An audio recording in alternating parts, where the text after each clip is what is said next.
काँक्राको खल्पी चाहिँ यसरी लाउँदाखेरि एकदमै छिटो र मिठो पनि हुन्छ। अब तीज अनि दसैँ तिहार पनि भट्टाभटी आउँदैछ, हामीलाई खल्पीको अचार त चाहिन्छ। त्यही भएर हजुरहरूले यो अचार चाहिँ कसरी लाउने होला भनेर सोच्दै हुनुहुन्छ भने स्पेसल्ली हजुरहरूको लागि है त यो रेसिपी। सबैभन्दा सुरुमा चाहिँ लामो काँक्रा छ भने यसलाई बिचमा हामीले यसरी काट्न सक्छौँ।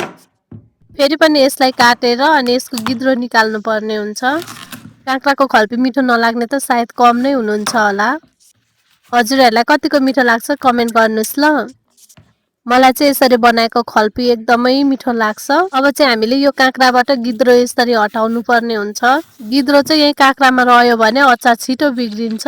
तीज पनि नजिकै छ नि त, अनि तीजको दरमा चाहिँ हामीले प्राय ढकने खान्छौँ, अनि ढकने र यो खल्पीको अचारको कम्बिनेसन चाहिँ एकदमै राम्रो हुन्छ के। अब चाहिँ म यसलाई बिचबाट काटेर आफूलाई कत्रो चाना मनपर्छ त्यही अनुसारले काट्छु। बिचमा बुट्टा नबनाउने हुँदा त अझै मसिनो मसिनो चाना काट्दा पनि हुन्छ, तर मैले चाहिँ बिचमा बुट्टा बनाउने भएर यतिको काटे। यसरी बिचमा काट्दा चाहिँ नि भित्रभित्रसम्म मसला पुग्छ अनि अचार अझै मिठो हुन्छ के। त्यही भएर हजुरहरूलाई अल्छी लाग्दैन भने चाहिँ यसरी काट्दा नै राम्रो हुन्छ।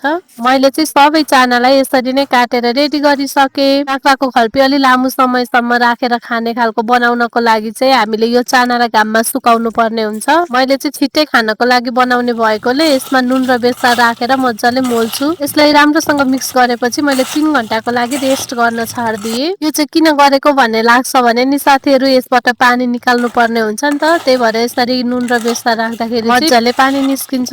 मसलाहरूमा चाहिँ मैले टिम्बुर, धनिया अनि तोरी, त्यसै गरी मेथी र थोरै जिरा राखेकी छु। हजुरहरूले अचार कति लाउन लाग्नु भएको छ त्यही अनुसार मसला रेडी गर्न सक्नुहुन्छ। र हजुरहरूसँग सौफ छ र मन पर्छ भने सौफ पनि एड गर्न सक्नुहुन्छ है। यो सबै मसलाहरूलाई चाहिँ मैले एकैचोटि भुट्नको लागि यहाँनिर राखेँ। हजुरहरूले छुट्टा छुट्टै पनि भुट्न सक्नुहुन्छ। यसलाई चाहिँ एकदमै ध्यान दिएर भुट्नु पर्ने हुन्छ, धेरै डढाउनु पनि हुँदैन, धेरै डढ्यो भने नमिठो हुन्छ अथवा तितो हुन्छ।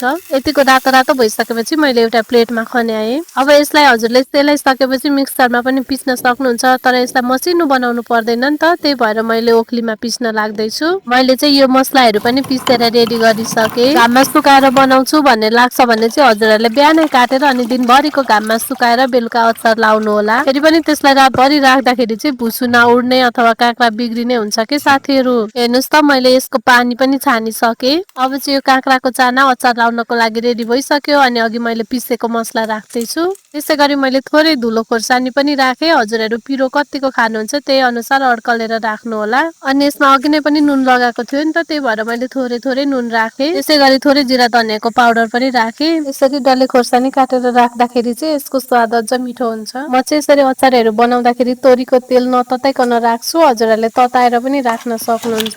अब चाहिँ मरमसला सबैतिर लाग्ने गरी यसलाई मजाले मिक्स गर्नुपर्छ। यसरी अचार बनाउँदाखेरि चाहिँ मरमसला चम्चीले मिक्स गर्नुभन्दा पनि हातले मिक्स गर्यो भने सबैतिर राम्रोसँग लाग्छ नि त, त्यही भएर मैले हातले मिक्स गरेँ। अब चाहिँ अचारलाई बट्टामा राख्ने बेला भयो। यो अचार लाउनको लागि चाहिँ सिसाको बट्टा भयो भने अझ राम्रो हुन्छ।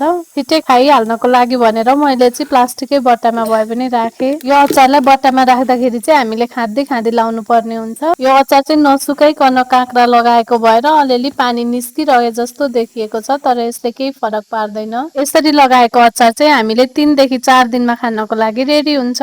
मैले चाहिँ 4 दिन पछाडि हेर्दैछु। हेर्नुहोस् त साथीहरू, अचार एकदमै राम्रो भइसकेको छ। अब म यसलाई हजुरहरूलाई बोटुकामा राखेर पनि देखाउँछु। हेर्दै खाम लाग्ने काँक्राको खल्पी पनि रेडी भयो। हजुरहरू पनि यस्तै मिठो काँक्राको खल्पी बनाएर खानु होला। र साथीहरू, हजुरहरू मेरो च्यानलमा नयाँ हुनुहुन्छ भने चाहिँ प्लिज च्यानल सब्स्क्राइब गरिदिनु होला। त्यसै गरी भिडियोमा लाइक कमेन्ट पनि गरिदिनु होला। त्यसै गरी मेरो भिडियो कुन कुन ठाउँबाट हेर्दै हुनुहुन्छ त्यो पनि कमेन्ट गरिदिनुहोस् ल। भिडियो हेरिदिनु भएकोमा हजुरहरूलाई धेरै धेरै धन्यवाद। अर्को भिडियोमा भेटौँला है त, बाई बाई।